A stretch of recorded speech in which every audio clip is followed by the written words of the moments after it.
We're going to continue in our series this morning that we are calling Soul Food, Meeting Jesus at Luke's Table. Luke, the gospel writer, invites us to see Jesus in so many capacities. The over half of his encounters with Jesus detail some encounter around food and the conversation of food and what is happening with this.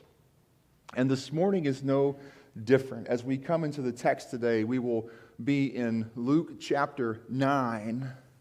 And as we go through this text, we see Jesus as the provider. I don't know how many baseball fans we have in the room or online, but there was one particular baseball park I had always wanted to go to. Any guesses? Yes, Wrigley Field. Now, side note, like this may offend some of you, I'm not really a baseball fan. I love to go watch baseball live. I don't want to watch it on TV. I would rather watch dentistry on TV than watch baseball on TV. Now, some of you may love baseball to certain extents, but I love going to a live ballpark, and Wrigley was one of those places. And I was going to Chicago for the very first time and had a group of young people with me. We were going to a very uplifting and artistic event. It was the opening night of U2 in the United States. And so we drove together to watch the 360 tour open in Chicago, myself and a handful of young men from my youth ministry. And I said, it would be great if we went to Wrigley. And so we booked tickets for Wrigley. We bought them right there online. So excited, right along the first baseline. Oh man, this is going to be great. And we get to our seats, and there is a concrete pillar about this big around and shooting straight up through the stadium right in front of our seats. I could not have been more disappointed with our seat location. So I did what any good Christian would do in that moment. I said, come on, guys, let's go find better seats. And would you believe at Wrigley, right along the rail by the hot dog stand, just behind home plate, you can stand and watch the game and no one tells you to sit somewhere else. We had better seats just hanging out. But the ones we thought we were getting, which we couldn't refund back, were some of the worst seats of any venue I've ever been in my entire life. And all the Chicago ones there were just like, it's just Wrigley. It's what you get. But now I know. Sometimes when we approach God as provider, we're not for sure what we're going to get. And when we look at him, like all through the Old Testament and the New, he's revealed as the one who provides. And much like that baseball seat behind a concrete pillar, we wonder, are we really satisfied with what God gives us? Am I satisfied with the provision? And in that dynamic, the tension begins to unfold. And that tension is right the same with Jesus when we see him as the provider. I'd like to read through the text and talk about a couple of things that Jesus provides with us as we go. I'm going to begin in verse 1. It's the commissioning of the 12. And it says, summoning the 12, he gave them power and authority over demons and power to heal diseases. And he sent them to proclaim the kingdom of God and to heal the sick. He said, take nothing for the road.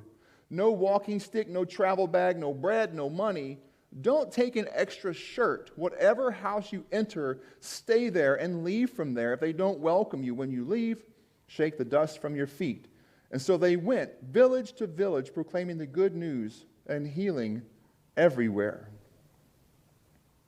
Herod the Tetrarch heard about everything that was going on. He was perplexed because some said that John had been raised from the dead, some that Elijah had appeared, and others, one of the ancient prophets had risen. I beheaded John, Herod said, but who is this I hear such things about? And he wanted to see him. When the apostles had returned, they reported to Jesus all they had done. He took them along and withdrew privately to a town called Bethsaida. When the crowds found out, they followed him. They welcomed them. And he spoke to them about the kingdom of God and cured those who needed healing.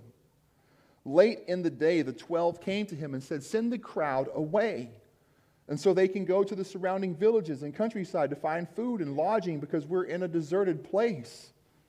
And Jesus looks at them and says, "You give them something to eat." And they said, "We have no more than 5 loaves and 2 fish, unless we go and buy food for all these people." There were about 5,000 men there. Now take note, in the census count, they wouldn't have counted the number of women and children. So when you see the miracle of 5,000, the miracle is that they didn't count every head.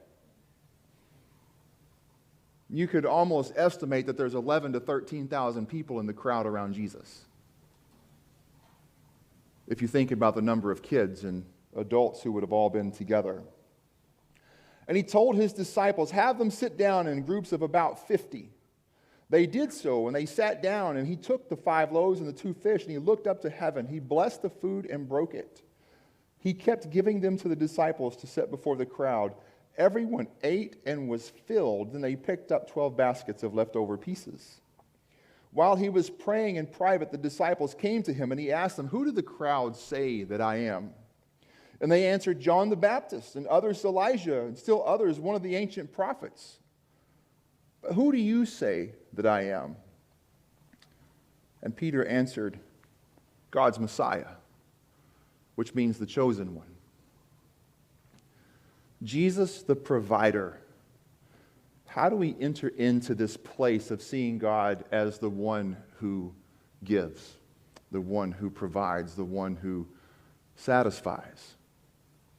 What does that look like for us in the 21st century? When we start to look at the text from verse 1 of chapter 9, we see that Jesus provides purpose with power. It may be the first thing that we see that Jesus provides. When we think about the life that we live, I mean, we're born, and the moment we're born, everything starts to happen, right? Like we start to draw our own breath, and our bodies are, as they were in the womb, continuing to grow and develop, and we learn and we process. And over the course of all of that, what is the most perplexing question that we begin to wrestle with? What on earth am I here for? And we may not know to ask that question as a kid, but you can see it happen. Just watch an adult approach a kid, even as young as 5, and the question will happen, "What do you want to be when you grow up?" And the kid looks at the adult, "Well, what do you want to be when you grow up?" And the adult then perplexes himself and ends up in counseling the next week. But the kid's expected to have an answer. I mean, the adult is sitting back, "What am I here for? What's the point of my life? Doctor, help me. I need antimeds." And the kid's got to have the answer. And so the kid begins to think, well, maybe I want to be an astronaut. Or maybe they want to be a fire person. Or maybe they want to be a doctor. Or maybe they want to be a superhero. I mean, long before I wanted to be an astronaut, I wanted to be a superhero. And then when superhero felt out of reach, it was like astronaut or professional sports something. I secretly wanted to be a rock star, but my musical talents are about this much. So that was out of the question. But we wrestle with that. What on earth am I here for? And we will let everybody have a voice in our soul about what we're supposed to do. In my home growing up, it was all about going to college. I don't think my grandparents cared a thing about what I did with my life so long as I went to college and graduated. No one in my family had ever gone to college at that point. And that was a really big thing. Any of you grew up with like education was the driving value of your home? And they would paint that wonderful picture that we got from the 1980s. You can be anything you want to be when you grow up. That wasn't true, by the way. If you've been at Cornerstone for some time, or those of you online, you know that my heart's desire was to be a space shuttle astronaut. But in 6th grade, I was too tall to be in the shuttle. I was completely disqualified from the program before I even had a shot. You can't be anything you want to be when you grow up, because some of us just grow too much.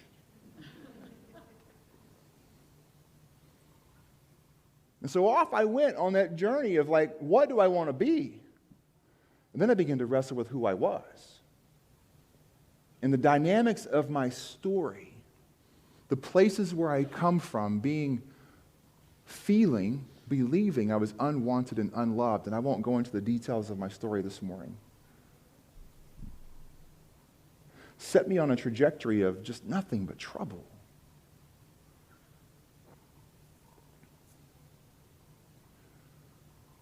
And then there was Jesus. I was talking to my son this week, and we were having this beautiful conversation. And in just a few weeks, he's getting married, and he's going to get married right here at Cornerstone to a young lady who grew up right here at Cornerstone. It's kind of fun to watch their relationship. And as we're going through this, I said, there are 2 moments in my life that struck me as profound, that I had to pause and think through. I said the first moment happened at 36 and a half. And I said at 36 and a half, it hit me the morning I woke up on the day that I knew it happened. And I realized I had walked with Jesus longer than I was without him. And I would never be without him one more day of my life. The second day was when I woke up. 2.5 years later, and it marked the day that I had known Corey longer than I had not. And that the majority of my life would be with the God who loves me most, and the only woman on this planet who can tolerate me the way she does.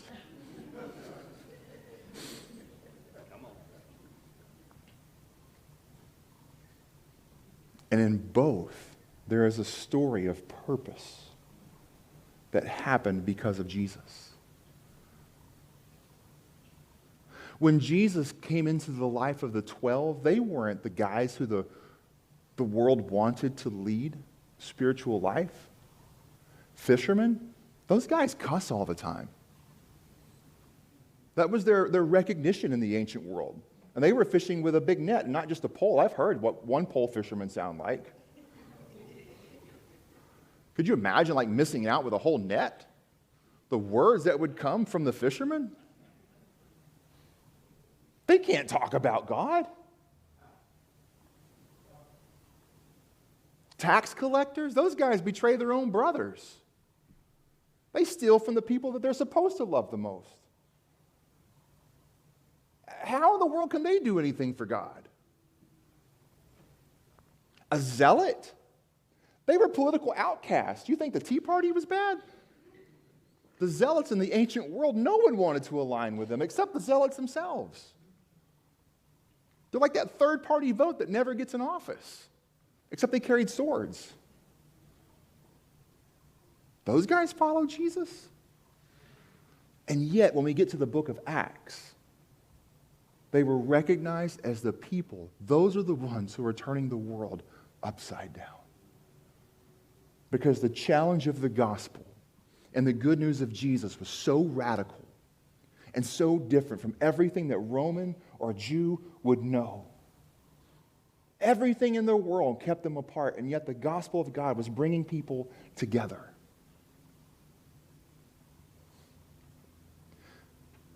See, when Jesus provides us, and what he provides us with, this purpose with power, we're not left empty in things. People will ask me, when did you know you were going to be a pastor? And I said, honestly, from the moment I said yes to Jesus. He said, you're mine. And this is what you're going to do. I knew it from day one. There wasn't some growing something. It was like, I have purposed you, you lost child. Let me direct you, guide you, purpose you. And it's not just me, it's every person who says yes to Jesus has purpose. No matter what you do to make a living, Jesus gives you a life. And he doesn't give you a life and say, go fend for yourself. He actually infuses that life with the power to accomplish it. And that power comes from his authority. He called them to himself, and he gave them authority to do amazing things. Guess what? If you hear my voice online in the room, you have the same authority because it's the same Jesus. We have power. We have purpose because we have provision from the one who can give it. And we will spend most of our days lamenting how powerless and purposeless we feel. And yet the good news of God says he's done something more for you because he's going to do something more with you. You have purpose. And living out the way of Jesus is an incredible opportunity to live into a purpose that tells a story far bigger than anything I could ever craft. And we get to do that. We have purpose with power. Jesus provides with supplies that satisfy. Go back to that concrete pillar for just a moment. Wrigley Stadium, beautiful, cool Chicago day. You can't see him on stage because he's behind the camera today, but Jamarcus, 79 degrees in the middle of September in Chicago, bright, sunshiny skies, that's a good day. That's a good day. For a baseball game, Wrigley didn't play at night. At the time, the lights were still being installed. Daytime games at Wrigley. What better way to have a Saturday afternoon than at the ballpark with sunshiny skies and a concrete pillar in your face? And there are times when we think that God has given us the concrete pillar, not the seat in the stadium.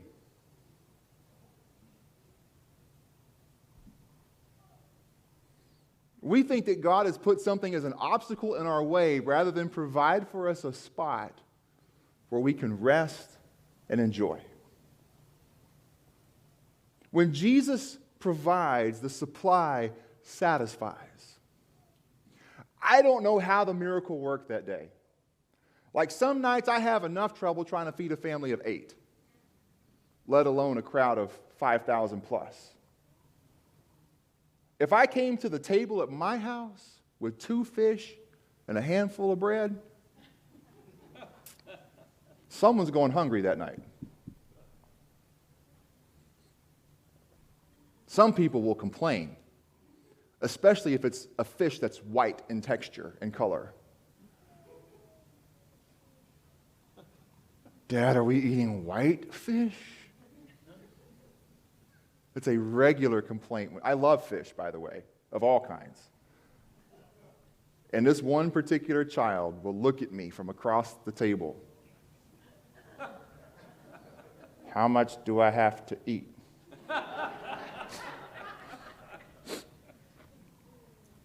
I won't mention any names, but she's sitting over there.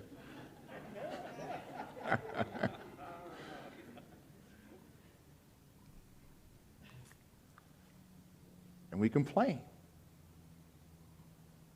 We think God puts the pillar in front of our faces rather than the seat in the stadium.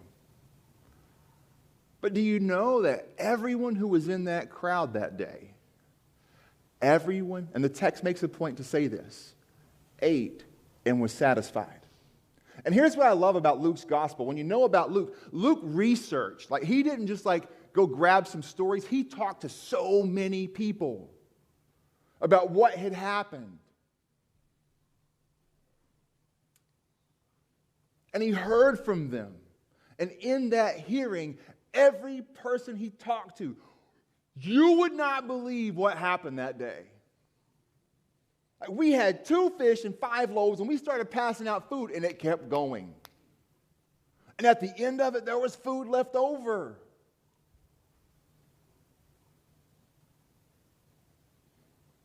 And to the person who ate it, man, that meal was so satisfying, and it was just fish and bread.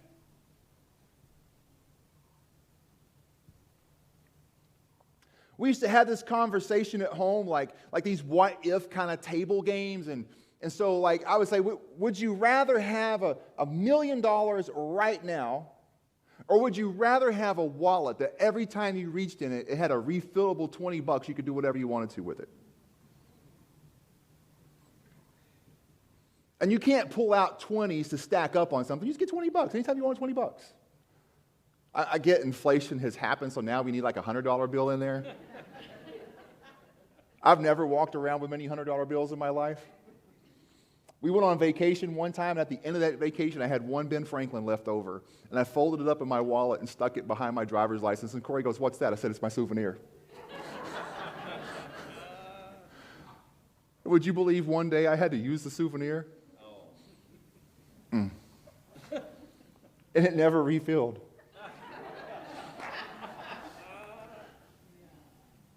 But would you rather have the million or the 20? I don't know what happened that day. Did people just nibble a little bit and God multiplied in their stomachs? I don't know. Did every time you reached in the basket more was there? I don't know. Interestingly enough, God doesn't care to tell you the details either. God just says, everyone ate and was satisfied.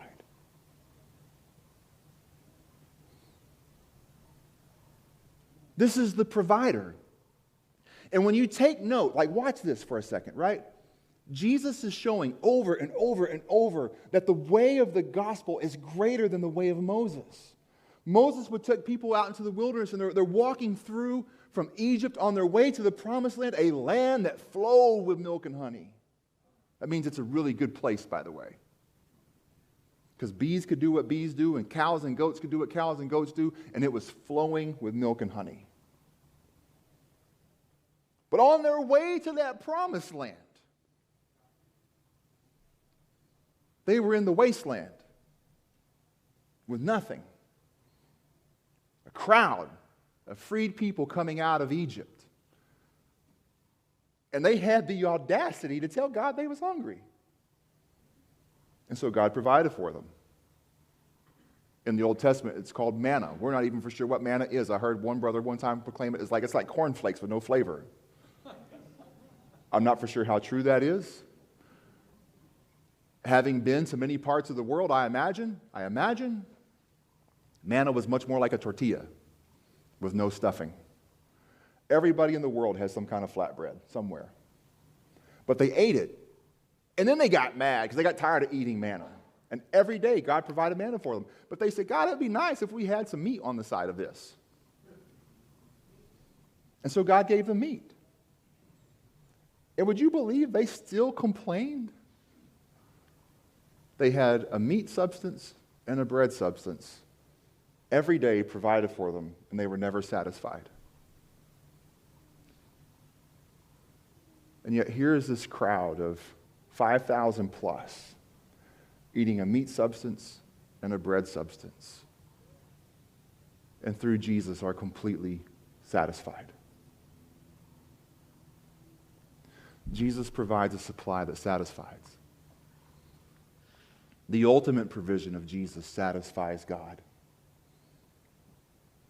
For while we were still sinners, Christ died for the ungodly. He became the sacrifice that not one of us could ever pick up, to make a way that not one of us could create. A way that was forever separated, that now in Jesus is forever connected. The supply of salvation is perfect, and yet we still want more. This great provider has laid before us a life and a way that he simply says, taste and see that it's good. So what do we do with the provider? How do we receive the provision?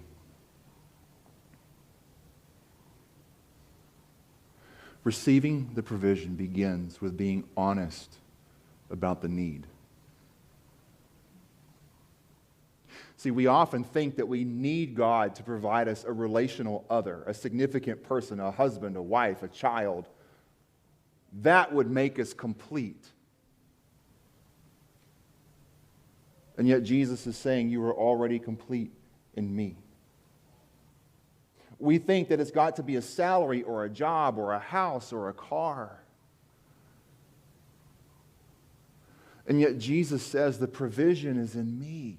Everything that you think is full will rust and destroy.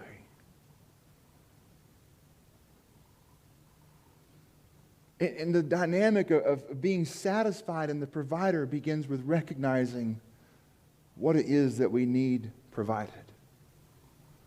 I could sit here all morning, honestly, and tell you stories of places where God has met needs physically, financially, emotionally. And yet, in comparison to the need of God satisfying my soul in Him, it's incomplete. I have struggled this weekend on many levels. I struggled with a verdict that was read on Friday morning. God, did you provide justice? Would I recognize justice if it bit me on the nose? I don't know.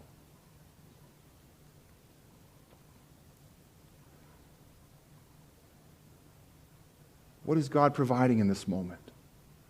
I think about the weight of decisions and relationships. We've got a wedding coming up, all the things that go into that. What are we serving for the rehearsal dinner? What's the right cake that we should have? Well, all these different things, and it's all kind of being asked about. And at the moment of decision, you go, cake will be eaten, weddings will be had, but where is Jesus in this? We're praying through at Cornerstone right now the opportunity, and this is something I'll invite you to pray through as well, the opportunity to bring a Monday through Friday daycare opportunity here to our church. And we think about what it could provide in the community, but there's all these emails that have to go out, and licenses and zoning issues, and all the emails are out, none of the answers have come, and I'm going, God, when do we get answers? We think this could be really awesome, but what is God really providing? And it begins with recognizing the deepest need. And at the core of our deepest need, God provides in a way that completely satisfies. It satisfies the situation, it satisfies the need, it satisfies the forever when His salvation comes. And there are still places where we meet day by day the one who provides. The place where we draw breath. So often taken for granted.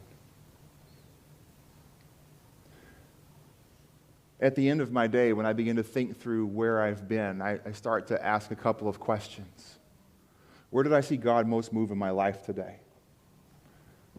How did I most receive from God today? How did I best witness of that today? And it helps me to pay attention to the provider. The breath that we draw is given with purpose, with power, with supply, and with satisfaction. And we are invited to enjoy Him completely. So may the God who provides and satisfies meet you in your need. We're going to invite the worship team back out, and before you stand up to sing, we want you to sing with us, because our voices, they worship God well. What is it? What is it? If you could go, God, meet this thing today, what is it? Bring that thing to Him. and find satisfaction in the provider.